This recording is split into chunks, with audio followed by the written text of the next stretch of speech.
ओम श्री साईनाथाय नमः। सभी साईं भक्तों को मेरा नमस्कार। साथियों, कथा प्रारंभ करते हैं। जैसा कि पिछले भाग में आपको बताया था कि ये रामनवमी आ रही है और दशहरे की तैयारी चालू है। दशहरे पर विशेष क्या किया जाए, रावण का पुतला दहन तो होता ही है। इस बार शिरडी वासियों ने प्रोग्राम बनाया कि बच्चों से रामलीला कराई जाए। सभी लोग चावड़ी में इकट्ठे हुए। कुलकर्णी का तो हक चावड़ी से समाप्त हो गया क्योंकि वह मुखिया नहीं रहे, लेकिन बाकी लोग पाटिल जी ने इकट्ठे किए और विचार विमर्श कर रहा है चल रहा है कि शिरडी में इस बार बच्चों के द्वारा रामलीला का मंचन कराया जाए और विशेष अतिथि के रूप में हर साल रावण दहन के लिए सर जॉन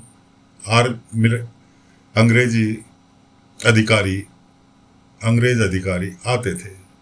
उनका हो गया रिटायरमेंट। उन्होंने ही कुलकर्णी को मुखिया के पद से हटाया था।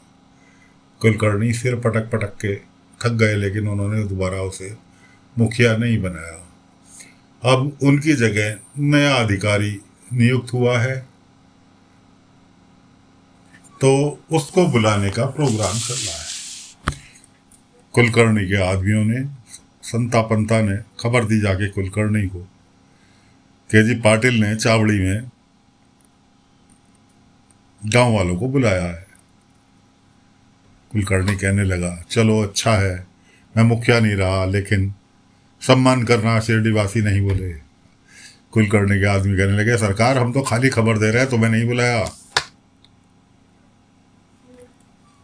कुलकर्णी बड़ा जलील हुआ, लेकिन फिर भी वो साधारण आदमी की तरह सिर पे कपड़ा लपेट के पब्लिक के बीच में घुस के बैठ गया। रही सही कसर एक गांव वाले ने पूरी कर दी। उसका कंधा पकड़ के नीचे को बैठा दिया, नीचे बैठो भाई, सामने नाड़ है, इस तरह से। लेकिन उस टाइम वो बोलने की स्थिति में नहीं था। तो वहाँ पे खाली पाटिल जी ने क्यों मीटिंग बुलाई चावड़ी में, ये सुनने के लिए गया था, आम आदमी बन के। वैसे भी आम आदमी था, भले ही रईस कितना भी हो, लेकिन एक साधारण गांव वाला ही रह गया जब मुखियागिरी खत्म हो गई। अब वहाँ मीटिंग का उद्देश्य ये था कि जी नया अंग्रेज अधिकारी आया है, उसको रावण दहन के कार्यक्रम में बुलाया जाए और खुश होगा तो शिरडी के लिए कुछ तरक्की के मार्ग बताएगा, कुछ उपहार स्वरूप तरक्की के लिए कर जाएगा। वैसे भी पिछले 5-6 साल से शिरडी का कोई मुखिया नहीं है, कोई मुखिया नियुक्त करेगा, क्योंकि बिना मुखिया के तो शिरडी एक अनाथों की तरह कार्यक्रम चल रहा है। ये सब विचार हो रहे थे। कुलकर्णी की समझ में आ गया कि सर जॉन जो था, जिसने उसे मुखियागिरी से निष्कासित किया था, वो चला गया, रिटायर हो गया। अब नया अधिकारी आया है, तो वहाँ से चुपचाप निकल लिया। उसने कहा, मैं देखता हूँ, नए अधिकारी को पटाने की कोशिश करता हूँ, उसके लिए इनके ग्रुप में शामिल होना जरूरी है। आपको पिछले भाग में बताया ही था कि कुलकर्णी के बेटे की, केशव की पत्नी और बेटा दोनों गांव में आ गए बम्बई से, और उन्हें हर किसी से उनके पंगे, बेटे के भी और बहू के भी, घर में भी बाहर भी। कुलकर्णी ने आके, यहाँ तक कि कुलकर्णी के बेटे की बहू ने, केशव की पत्नी ने वापस बॉम्बे जाने का प्रोग्राम बना लिया। नोक झोंक घर में हुई और वापस बॉम्बे जाने का प्रोग्राम बना लिया कि मैं अपने पियर जा रही हूँ, यहाँ से अच्छी तो मैं वहाँ थी, शहरी वातावरण में तो थी, यहाँ गांव में कुछ भी नहीं है। कुलकर्णी ने, घर में कोई नहीं था, कुलकर्णी ने केशव की पत्नी को बुलाया कि तुम बॉम्बे जाने का प्रोग्राम बना रही हो? उसने कहा, हाँ जा रही हूँ, बिल्कुल जा रही हूँ, तुम्हारे रोके से नहीं रुकने वाली।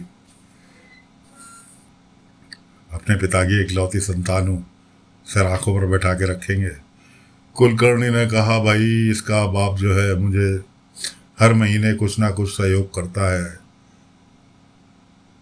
वो सब मेरा, अगर ये चली गई वापस यहाँ से लड़ झगड़ के तो सब बंद हो जाएगा। दूसरी ओर कुलकर्णी ने नया गेम खेला। उसने कहा कि मैं तुम्हारे जाने की व्यवस्था में सहायक बन सकता हूँ केशव के खिलाफ जाकर, अगर तुम मेरा साथ दो। कि क्या साथ देना है, जल्दी बोलो। उसने कहा, अपने बेटे को गांव में रामलीला का मंचन होने जा रहा है, वहाँ अंग्रेज अधिकारी आएगा, उसमें रामलीला के मंचन में, रामलीला के पार्ट में उसको भागीदार बनाओ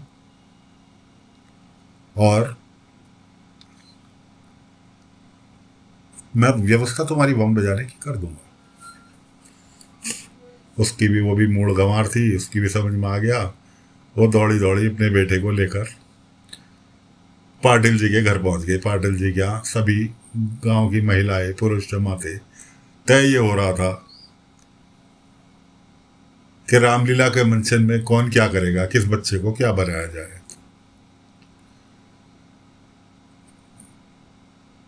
इतने में वो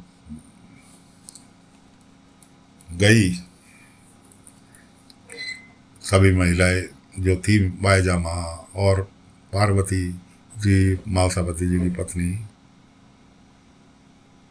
सभी ने उसको बुलाया। उन्होंने कहा, नहीं मैं यहाँ नहीं बैठने नहीं आई, मैं तो इतना बताने आई हूँ कि मेरा लड़का भी इसी गांव का है और मेरा लड़का भी इस रामलीला में काम करेगा। सब और सबके चेहरे खिल गए। उन्होंने कहा, ये तो बड़ी अच्छी बात है। तो कहा, नहीं लेकिन मेरी एक शर्त है। कि क्या? कि राम का रोल मेरा बेटा करेगा। वैसे भी उसका नाम तो पहला था, लेकिन उसको राजा उसने बोलना चालू कर रखा था प्यार से, जैसे कि बोल बच्चे का नाम रख लेते। सभी गांव वाले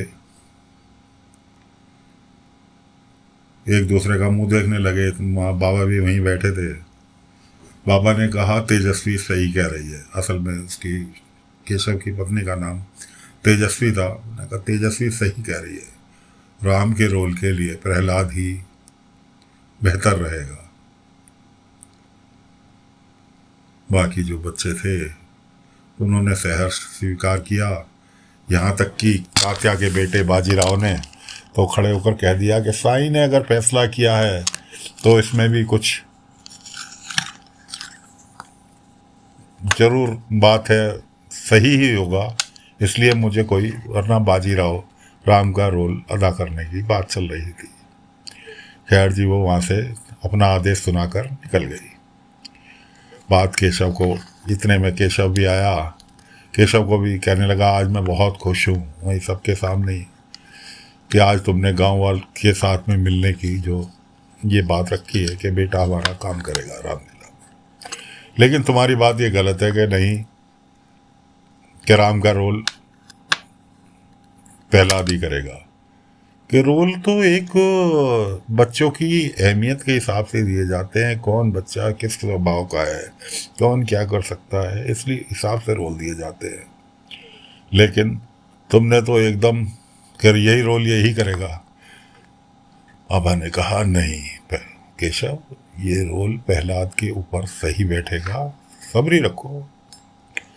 खैर, आदेश हो गया सभी बच्चों को कि कल से द्वारका माई में अपने अपना अभ्यास करेंगे रामलीला का, ताकि कि दशहरे वाले दिन रामलीला का प्ले मंचन हो सके।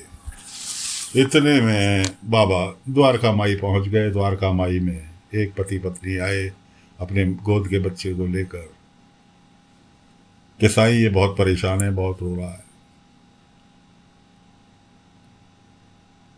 मैंने कहा, अच्छा कब से? तो काफ़ी दिन हो गए। पत्नी कहने लगी, असल में साईं इनकी नौकरी छूट गई, अब ये घर पे रहते हैं। बाबा ने कहा, तुम एक काम करोगे, मुझे लगता है बच्चा भूखा है, बच्चे के लिए थोड़ा सा दूध गर्म कर दो। पत्नी कहने लगी, साईं से नहीं होगा, इन्हें ना दूध गर्म करना आता, ना चाय बनानी आती, सारे काम, ना बच्चा पकड़ना आता। बच्चे को भी मैं काम, अब इनकी नौकरी छूट गई तो मैं किसी साहूकार के यहाँ घर का काम करने चली जाती हूँ तो बच्चे को साथ ले जाना पड़ता है। इन पे बच्चा भी संभालना नहीं आता। बाबा ने कहा ऐसा है, तुम एक काम करो, तुमने बहुत बड़ी गलती की, अपनी आज नौकरी पे ना जाके तुम अपनी नौकरी पे जाओ और बच्चे को मेरे पास छोड़ जाओ, मैं हूं ना इसकी देख रेख के लिए, ठीक हो जाएगा शाम तक। वो हिचकिचाने लगे। उसने कहा इसके पिता भी है ना। ऐसा ही है तो, अरे बाबा ने कहा मैं हूं ना संभालने के लिए, जाओ तुम। बाबा ने उसे महिला को जो था काम पर भेज दिया कि जा दो अपनी नौकरी पे, बच्चे का तो मैं अभी देखता हूँ। बच्चा थोड़ी देर रोया। बाबा ने द्वारका माई में ही उसे दूध गर्म करके दे दिया, दूध पिलाया, बच्चा भूखा था, सो गया, बाप की गोद में आराम से सो गया। अब वो लौट के आई तो देखती है बच्चा सो रहा है।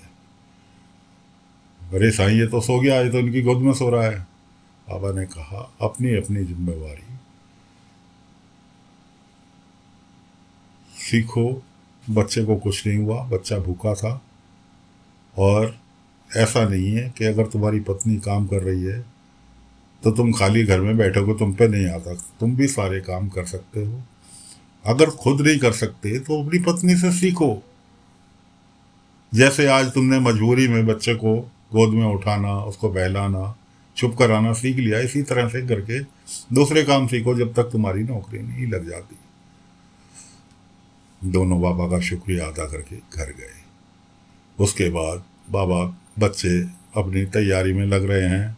केशव का बेटा रोजाना आता है, रोजाना अपने नक्शे दिखाता है बच्चों को, छोटे छोटे बच्चों को, और चला जाता है।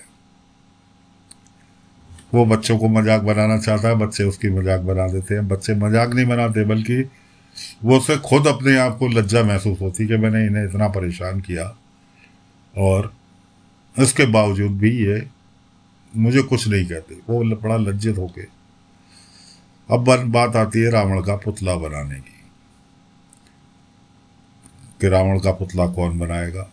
असल में वो खिजा हुआ बैठा था केशव का बेटा प्रहलाद, भूस के ढेर के पास। वहीं पे उसने तोड़ मरोड़ के 2 पुतले बनाए और वहीं छोड़ के अपने घर चला गया। बच्चे बड़े परेशान, साईं पुतला कौन बनाएगा रावण का। बाबा ने कहा चलो मैं बनाना सिखाता हूँ, सामने भूस पड़ा है, वहाँ से भूस उठा के लाओ।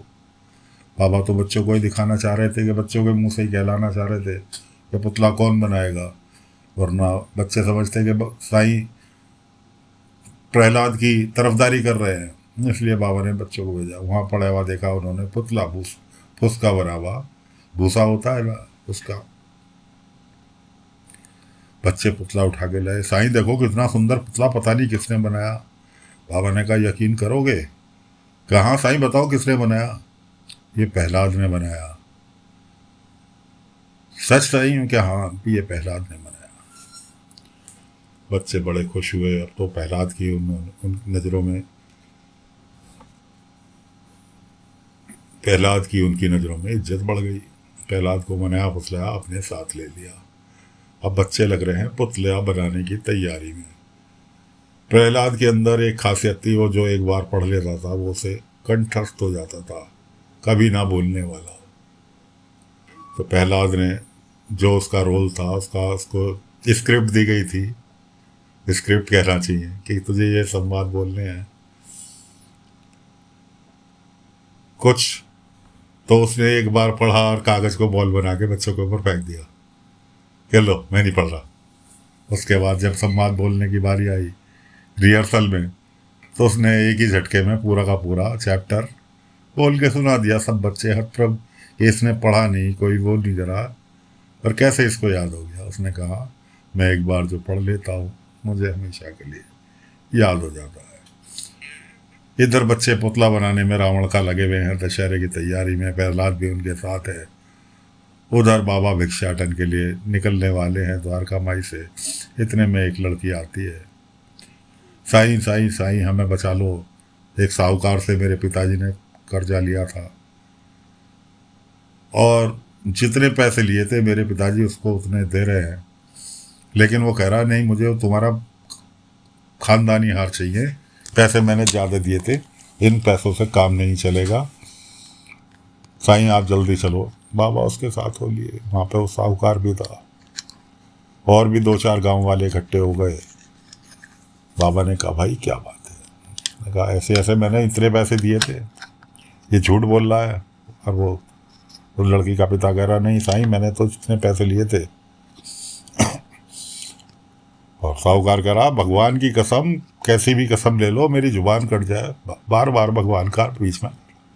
बाबा ने कहा भगवान को मानते हो? कि हाँ। लड़की के पिता से कहा तुम्हारे घर में भगवान की मूर्ति है? वो रामचंद्र जी की मूर्ति उठा लाया। बाबा ने उसे हाथ पर पकड़ ली। बच्चे वहाँ कंचे खेल रहे थे। बाबा ने कहा एक काम करो, भगवान पे छोड़ दो, अगर न्याय भगवान करेंगे। क्या ठीक है साईं? साहूकार से कहा इन कंचों में से सफ़ेद और काले 2 तरह के कंचे, इसमें से 2 कंचे उठाओ, एक सफ़ेद एक काला। उसके लड़की के पिता से कहा कि तुम थैली लेके आओ कपड़े की। कपड़े की थैली ले आया। इस थैली में दोनों कंचों को डाल दो। अगर काला कंचा निकलता है तो तुम ठीक हो, तुम सही कह रहे हो, और सफ़ेद कंचा निकलता है तो ये लड़की सही कह रही है, लड़की के पिता सही कह रहे हैं कि तुम झूठ बोल रहे हो। ने कहा ठीक है साईं।